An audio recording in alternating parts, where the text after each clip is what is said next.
The Johnson Wax Program with Fibber McGee and Molly.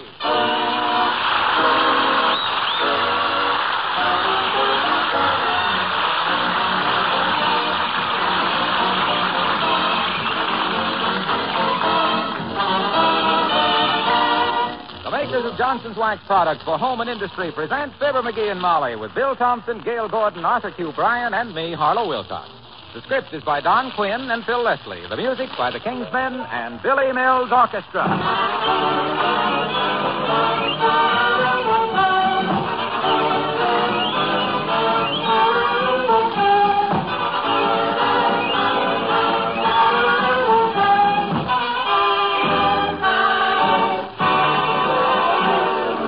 I see by the papers that more than 1 million newlyweds are setting up homes this year. Well, besides wishing you luck, may I say this. Whether you live in an 8-room house, a small apartment, or even one room, the regular use of Johnson's Wax will make your new home a much more beautiful place. If you've never waxed a floor, say, you'll be delighted with its shining, wax-polished beauty. But don't stop with your floors. Perhaps you have an antique china cabinet or an old sideboard or bookcase you picked up somewhere. These pieces may look dull now, but a protective coat of Johnson's Wax will give them a bright, glowing sparkle you'll be proud of. All through your home, there are other things that need waxing with Johnson's Wax. Your new furniture, of course. Not to mention 100 other things like windowsills, tabletops, radios, and leather goods, whose smooth, richly polished appearance all adds up to shining beauty for your home. Use it regularly, won't you? Ask for Johnson's Wax, paste, liquid, or cream.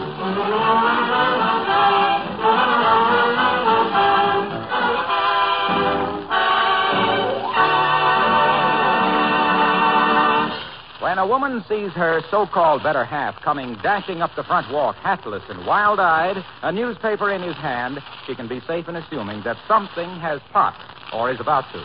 That's the situation right now at 79 Wistful Vista as we join Fibber McGee and Molly.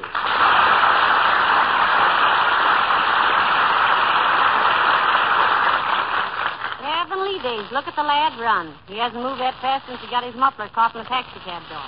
I wonder what... Hey, Molly, give me $1, quick. This is the last day. Hurry up, kiddo. Give me $1. Get me an envelope. Hurry. Now, calm down, McGee. Take it easy. This is the last day for what? Or is it just the last day? It's the last day to send in $1. Hurry up. Give me $1 bill. Give me an envelope. I got to send now, wait a minute. Stop hopping around. Count to 10 and then tell Mother. 2, 4, 6, 8, 10. Look. When I saw this ad in the Gazette... Now, McGee. Huh? You're approaching the age, dearie, when your blood pressure is entitled to some consideration. Yeah, but... You must learn to take things a little easy. Yeah, but... Now, relax. Nothing is this important. Yeah, but... So you saw an ad in the Gazette. Yeah. You have to send somebody $1 for something. Yeah. Now, then for what? Look, we got to quit stalling around. We're wasting time. This is the last day. This ad says... Wait a minute, I'll show you. Yeah? Here it is. Look. It says, attention, last day. Send $1 to Box 217, Wistful Vista Gazette. Yes? Well, don't you understand? This is the last day. It says so. Yeah, but what do you get for your $1? Why, you get a... It says it's the last day to... I mean, if we don't...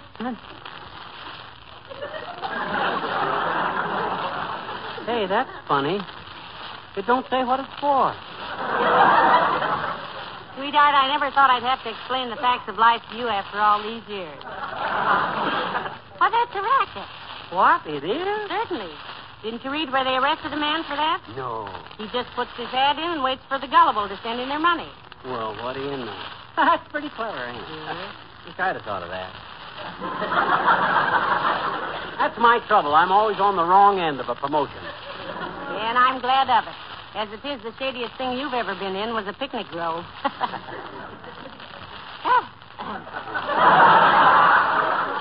Well, now that we've taken care of that and saved $1, is there anything else new in the paper? Nah, just the usual stuff. Election news, labor trouble, and football scores. Politics, tickets, and fun. Whose picture is that on page 3? Huh, where? Oh, Ronald Colman. Oh, my favorite actor. You know, I went to see Aerosmith so many times. I started using ether for perfume. What's the news about him? Nothing much. Says he's got to get away from Hollywood for rest. Says he...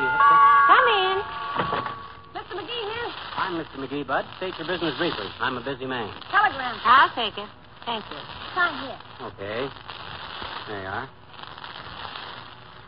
Well, what are you waiting for? I realize advise, sir, that the custom of offering gratuities for services rendered is considered undemocratic and inclined to undermine the spirit of free enterprise. But who am I to fly in the face of established tradition? What's this little mug talking about?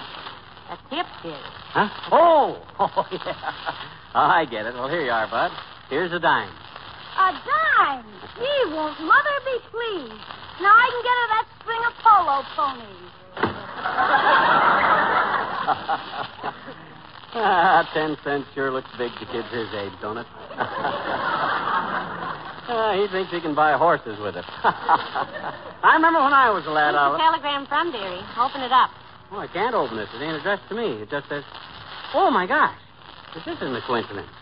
It says, Ronald Colman, care of Mr. and Mrs. Fibber McGee, 79 Wistful Vista. Hold for arrival. Hold for what's that?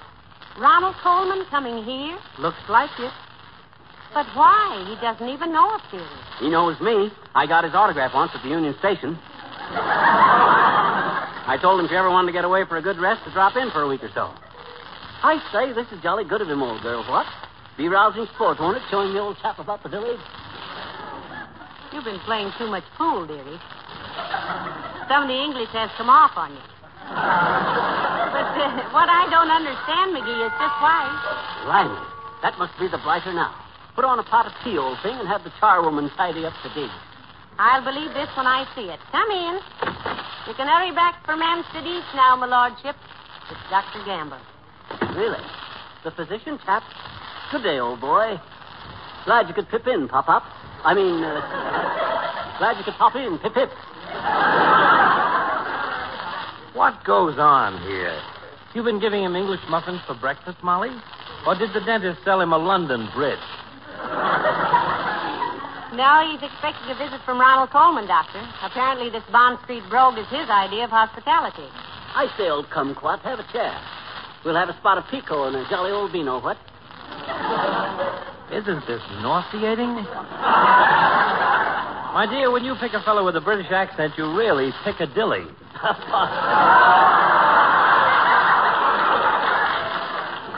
By Jove, old boy, that was a ripper. Piccadilly, he says. Oh, blast me, I shall have to write a letter to the Times.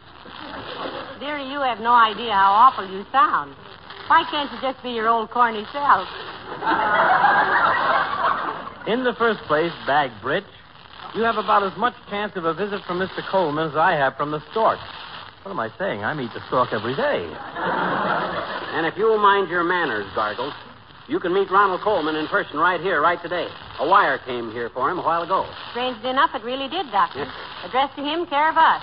Saying hold for arrival. If you're not too busy, drop in later, huh? I'm afraid I will be, my dear. As I told Miss Tremaine... as I told one of my patients... We heard you the first time, you big Romeo. Neglecting your practice to shilly-shally around with Fifi, eh? You ever stop to think you might wind up with a ring in your nose, lover boy? Why, you little gutter snake. I ought to tell you... Now, boys. Remember, Santa Claus might be listening. But I think Jockey ought to know what Latrivia is saying about him. I haven't the slightest interest in what Yes? He says the best way he can sell himself to Fifi is to let her go out a few times with you. What? He says you're groomed like a country road. And you smell like a fracture ward. And you act like an underprivileged Zulu. Now, McGee, I don't believe he ever... Oh, he said that, did he? Yeah. By George, if I... That's probably for me, my dear. I'll get it. Hello, Gamble speaking. Yes? Well, offhand, I'd say your trouble was circulatory. Better drop in my office in the morning. Yes. You say you feel warm when you stand up, but get cold when you sit down. Uh-huh. Well, I'll see you in the morning, Mr. Winterbottom.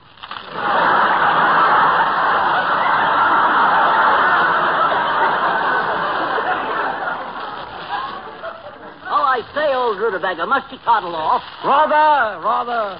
Have a jolly visit from the cinema chap, won't you? Tally-ho, my dear.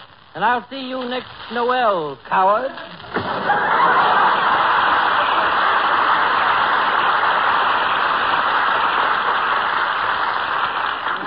My. It sounds worse on him than it does on you, dearie. He don't see enough movies. Can't stay awake in him. Every picture he's seen for the last 15 years has been the big sleep. Now, look, McGee, this is a lot of nonsense. What's a lot of nonsense? This business of Ronald Colman coming here, there's about as much chance of his coming to see you as there is of getting the Democrats out of office. Well?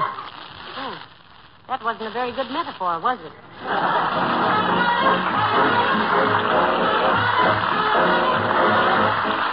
Billy Mills from the orchestra, and Why Does It Get So Late So Early?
I had the Belgian rabbit, and I named him Little Claire. He was very introspective, what you'd call an ingrown hair. Oh! McGee, Huh?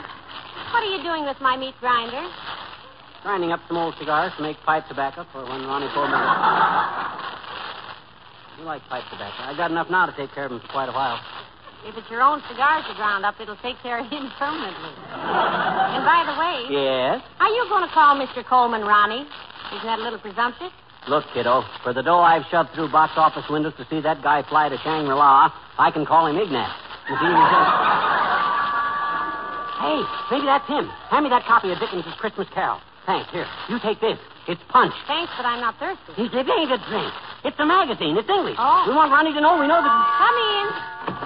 Oh, hello, Mayor Latrivia. Come right in. Thank you, Molly. Good day, McGee. I say, old chap, this is a bit of all right having you barge in like this.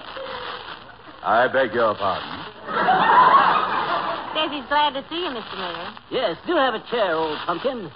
I hope the mater and tater are well. That you're getting along handsomely with that bit of fluff from the theater. Right? I don't quite know what's going on here, Mrs. McGee, but I think your husband is confused. He doesn't want to see me. With those adenoids, he wants Dr. Gamble. Well, McGee's expecting Ronald Colman this afternoon, Your Honor. He's just practicing up to talk Mr. Colman's language, he thinks. Really? Ronald Colman a friend of yours, McGee? Oh, quite. Old school tie, you know. You'd better loosen it, dearie. I think your old school tie is strangling you. Coming up to spend the fortnight, Ronnie is. We of the English colony, you know. By Jove, this is interesting. I didn't know you were English, McGee. That makes two of us. I didn't know it either. Well, I am, you know. So I find it deucedly difficult to talk intelligently with the City Hall crowd. Rather. Of course, one can always discuss literary matters with one's secretary.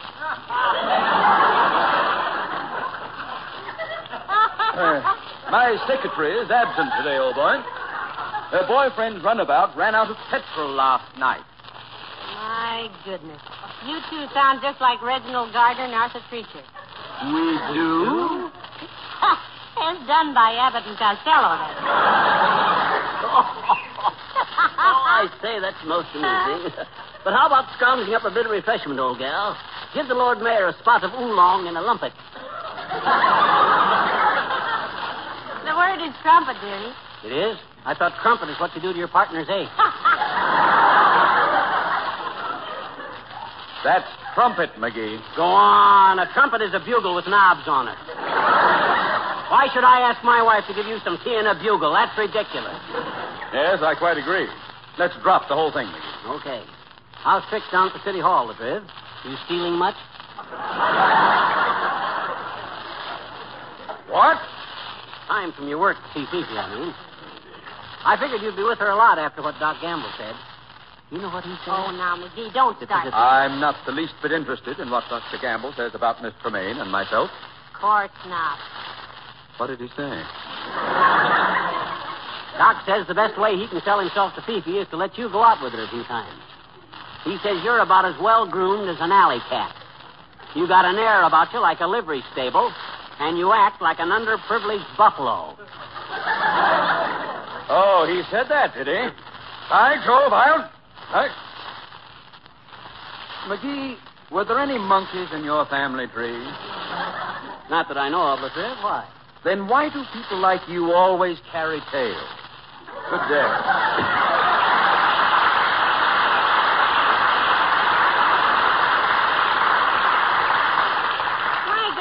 If you don't stop needling those men, you're going to wind up in more jams than an ant at a picnic. Well, they need a little needling to keep them on their toes. Hey, I wish I knew what time Ronnie was going to get here. You think I got time to grow a mustache? Frankly, no. But I have an eyebrow pencil. Hello, folks. Am I intruding? Good greetings, old string bean. Hello, Mr. Wilcox. Certainly you're not intruding. Come right in. Jolly good to see you, old tomato. Say, if we have any more visitors, sweetheart, you're going to run out of vegetables. What are you rehearsing for, pal? A bundle for Britain? We're expecting a visit from Ronald Colman, Mr. Wilcox. No kidding. That's great. I've met him. Nice guy and a fine actor. Oh, top hole, old boy. Upper half, top door. Bit of all right, what? You know, I don't know how much more of this I can stand, Mr. Wilcox. I'm beginning to think we were on the wrong side at Valley Forge. Hey, what's the paper under your arm, pal? Racing form for Epsom Downs? This copy of Punch, old buffer. Published in London, you know. Rather an old copy, but I thought it might amuse Ron. Ron. Oh, gee. Let me take a look at it, pal. I love old magazines. Well, an interesting back cover on this one. What is it, Mr. Wilcox? The picture of an English kitchen. Bright, shining linoleum floor.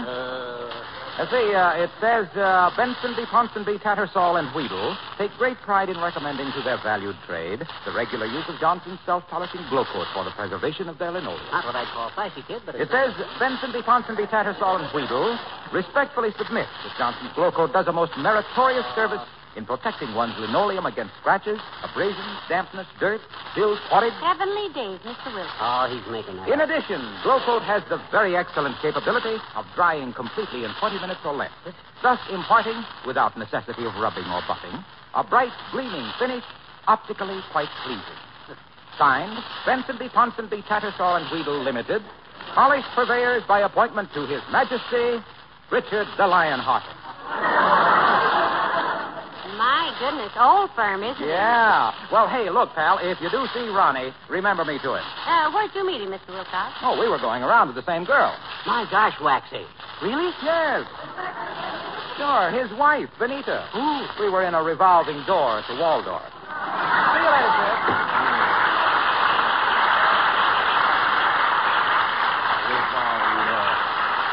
He must have been born in a revolving door. He tells the dizziest. Oh, hey, Molly, what's going to be for dinner when old Ronnie gets here? How about some Skittles? Englishmen love Skittles. I never cooked a skittle in my life, McGee. I've got some wonderful steaks in the icebox, though. I'll go call the grocer now and order. Okay, Tootsie, you go right ahead. Ah, there goes a good kid. He knows I'm about as English as the Dublin City Hall. But does she complain? No, sir. She just thanks her lucky stars I'm not expecting the Chinese ambassador for dinner.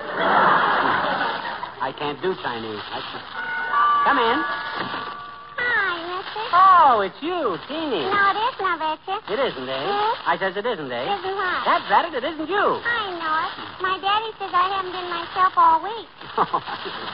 Who have you been? Fine, thanks. Who have you been? Now, wait a minute. Let's start this all over. Okay. Hi, mister. Hi, sis. I'd ask you to stay a while, but I'm awfully busy right now. We're expecting Ronald Colman this afternoon. Oh, boy, Ronald Colman. Mhm. I love Ronald Colman. He sends me. When I saw him downtown a while ago, I almost swallowed my bubble gum. Well, you shouldn't ought to be... Hey, you say you saw him downtown? I did, I betcha. Willie Toops and I were downtown, and we went in the Bontown department store, and I had a lollipop in the oscillator. No. You mean the escalator, sis. Osculate means kiss. Sure, I had a lollipop in my oscillator.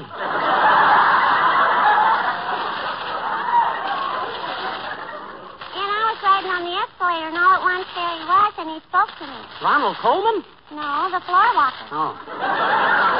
He told me to get off the escalator with my sticky hand. Oh. Look, sis, you said you saw Ronnie Colman. Where'd you see him?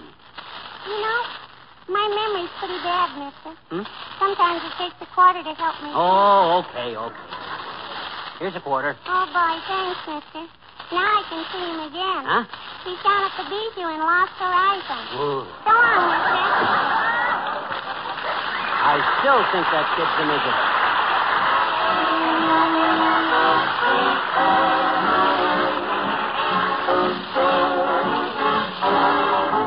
The King's Men singing Sooner or Later. Sooner or later you're gonna be coming around, I'll betcha.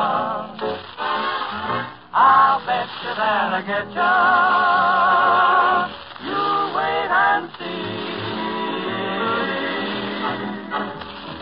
Sooner or later you'll wanna be hanging around, I'll let you. I betcha if I let you.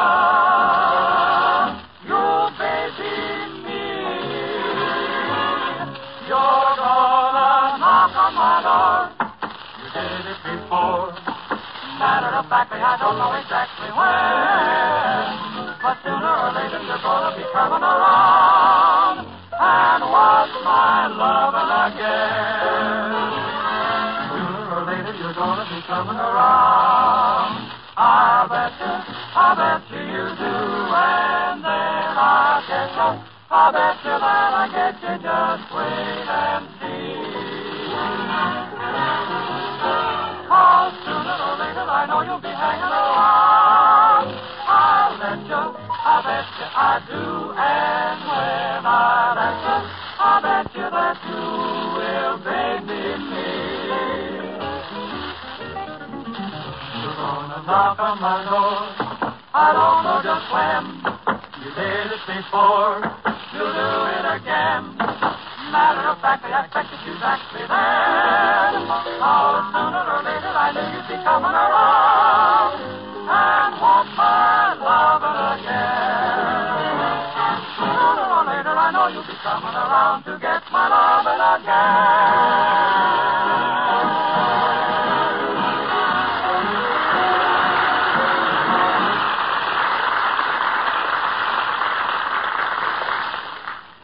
For Mr. Colman yet, McGee? No, not a word. I wish we'd call up a time. Hey, Molly, you know where my old basketball shoes are? Gee whiz, I should have thought of this before.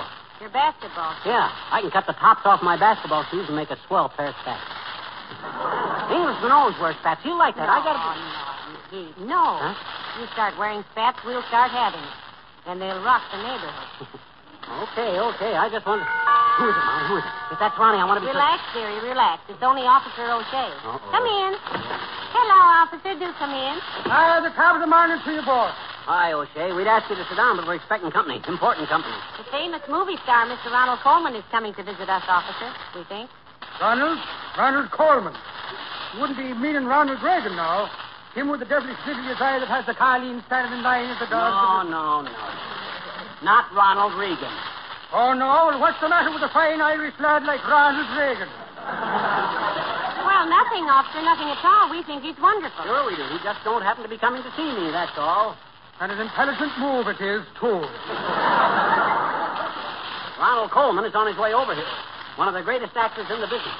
Good looking. English fellow. English, is he now? The shame of yourself, you Scot. Patronizing the opposition with all the fine Irish boys making pictures for you to see. Yeah, but, officer, you see... Don't interrupt, of Cutler. And you with the soft little winds in the legs and your throat. Fair melting your age with your passionate of a husband. Look at the cut of him, the small seam. The triumphant loyal sons and daughters of Patrick O'Brien, Maureen O'Hara, Dennis O'Keefe, and that fine brass of a lad, Paul Mahoney.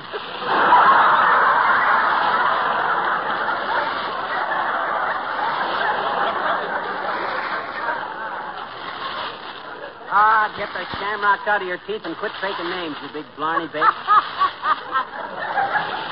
Ronald Colman was a great actor when you were still trying to learn that phony Irish brogue of yours. Tis breaking me heart, he is, Mahoney. Turn his back on such stalwart sons of Erin as Charlie O'Boye. Ignoring that fine young singer, him with the blood of the black Irish in him, and the young girls kicking each other in the barbie socks and tearing the buttons off his coat. Which one is that, officer? That brawny brass of a baritone, Francis O. Sinatra. Look, okay, I'm getting... Stand out of me way, you dirty informer. I'm going down to a movie to apologize for you to the prettiest Irish Colleen that ever tripped over a tripod, and I tripped over me broad.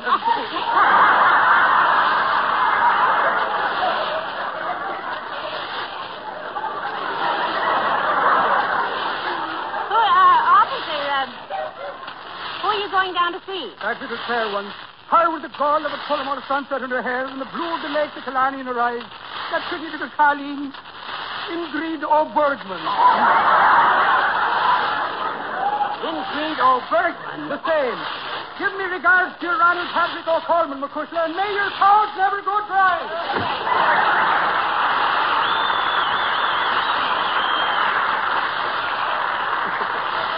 Next time that guy rings the bell, make him show a search warrant before he gets in here. My gosh, it'll take 2 hours to get the mush out of my ears. Yeah. He certainly is loyal, though, isn't he? What are you looking for, That dear? telegram. Oh, here it is. I don't see why Ronnie doesn't come on. Dad, rather so... Oh, here he comes, Molly. Now, get ready. He's... Come in. Mr. McGee, actually calling Coulson. What's on your mind, Bob? I got that load of coal you ordered here. Oh, yeah, I'll show you where to put it. And, by the way, did a telegram come here for me? Telegram? No, not the... Oh, sure. There it is, right on the table, addressed to me. Ronald. Ronald? Sure. Ronald the Coal Man. The company always says... Ronald the Colman. Oh, this is disgusting.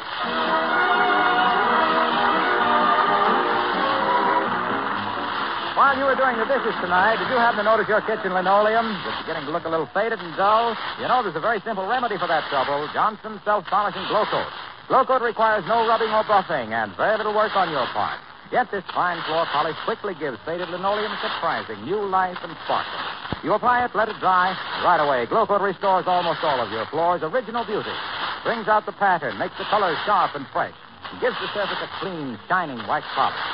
You'll especially like this tough wax protection now that winter is here.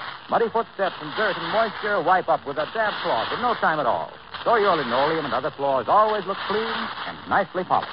But for a really lasting shine, be sure to ask for Johnson's Self-Polishing Glow Coat. Was it there? Yeah, you let me read it. That was nice. What did it say? Don't dump that coal this time till McGee pays for it. Oh. Good night. Good night, all. Be with us again next week, tonight, folks. Good night. NBC, the National Broadcasting Company.